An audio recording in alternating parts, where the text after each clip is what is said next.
Ayyaanota uummata hirmaachisuun akka biyyaattis darbee sadarkaa addunyaatti beekamtii qaban keessaa ayyaanni Irreechaa fi ayyaanni Masqalaa isaan gurguddoodha. Sirni kabaja ayyaanota kanneenii akkaataa duudhaa fi aadaan akka gaggeeffamuuf qaamoti dhimmamtootaa gahee isaanii ba'achuutii qabu. Kanuma sababeeffachuunis jiraattonni kutaa bulchiinsa Nufaas Silk Laaftoo sirna kabaja ayyaana Irreechaa fi ayyaana Masqalaa ilaalchisee marii gaggeessaniiru. Ayyaanni Irreechaa torbanoota booda kabajamu karaa nagaan eegalee nagaan akka xumuramu qeerroo fi qarree dabalatee hirmaattoti ayyaanichaa hundi gahee isaanii ba'achuu akka qaban jiraattonni kunneen dhaamaniiru.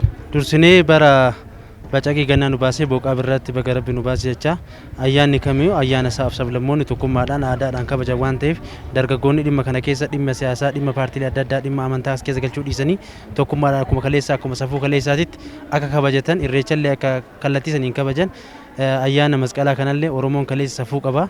Masqalallee akkasitti kabaja waan ta'eef tokkummaa isaaniitiin akka kabajan.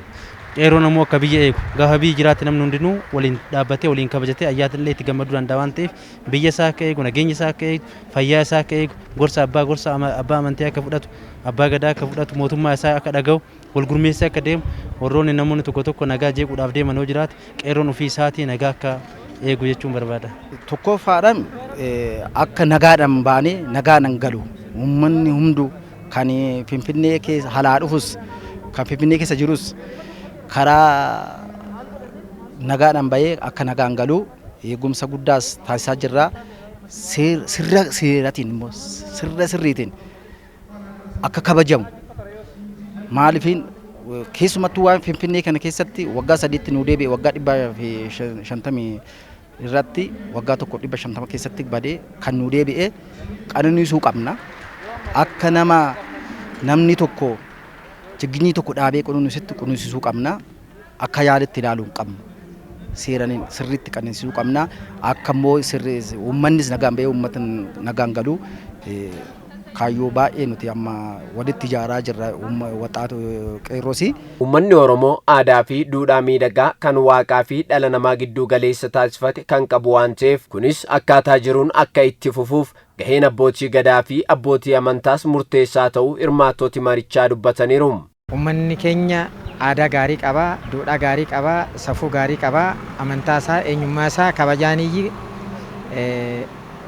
kunuunsifatee eegeet dhalootatti dabarfata malee kan jeequmsa kaasu hin jira jennee hiyyaan ammayyuu walii galaa jirra. Kana irratti wanti itti walii galaa jirru mana keenyarraa kaafnee maatiin keenya yoo nagaa ta'e abbaan mana bulchisuun yoo nagaa ta'e maatiin nagaa ta'a. Maatii isaa gorfatee ollaa isaa wal gorsee ollaarraa naannootti wal gorsee ayyaana Masqalaa, ayyaana Irreechaa, ayyaana Arafaa fi Idil Fixir, ayyaana Fiichee fi Cambalaalaa kun hundumtuu akka ayyaana addunyaa ta'u ayyaana kabaja aadaa uummataa waan ta'eefu kun hundumtuu akka kabajee hundumtuu wal gargaaree wal deeggaree wal bukkee dhaabbatee ayyaanni kun akka kabajaan ayyaaneffamuu barbaada malee uummanni keenya walitti bu'uus hin barbaadu. Aadaa uummata keenyaas hin beekna, eenyummaa uummata keenyaas hin beekna. Maaliifin uummanni keenya waan gaarii qaba. Jalqabumayyuu ayyaana jechuun ayyaanni Irreechaa kan nagaati, kan jaalalaati, kan araaraati, kan tokkummaati. Sababii kanaatiif akka kanattiin akka inni geggeessamu amma dandeenyutti kana gochuudha goona. Akka amma danda'amutti kan akka inni ta'u goona. Kan akka inni ta'us namas gorsina. Lafa nuti akka jaarsaattis akka abbaa amantiittis kana gorsina nuyi nama. Kana barsiisfan. Hundumti keenya iyyuu kana walii gallee eeguun nurra jiraata. Keessumaa qeerroof qarreeni kana jabaatanii eeguutu irra jiraata.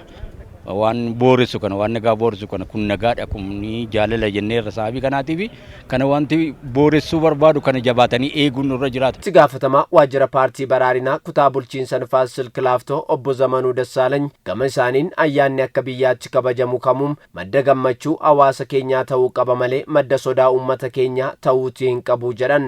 በዓላቶቹ የህዝብ በዓላት ናቸው። የህዝብ በዓላት እንደመሆናቸው መጠን ባለቤት መሆን መቻል ያለበት መላ ማህበረሰቡ ነው። Ayyaanonni kunneen ayyaana uummataati. Ayyaana uummataa erga ta'anii ammoo itti gaafatamummaa ayyaanichaa fudhachuu kan qabus uummaticha mataa isaati. Ayyaanni masqalaas ta'ee ayyaanni damaraa hawaasa keenyaan yommuu kabajaman hordoftoota amantaa tokkoon qofa kan kabajamu waan hin taaneef qabeenya lammiilee Itoophiyaa kan ta'e kanas waliin taanee eeguu fi beeksisuu qabna. Akkaataa ayyaanni masqalaa fi ayyaanni irreecha karaa nagaanitti kabajamuu danda'u ilaalchisuun mariin hawaasaa kutaalee bulchiinsa magaalaa Finfinnee garaa garaa keessatti gaggeeffamaa jiraachuu ni beekama.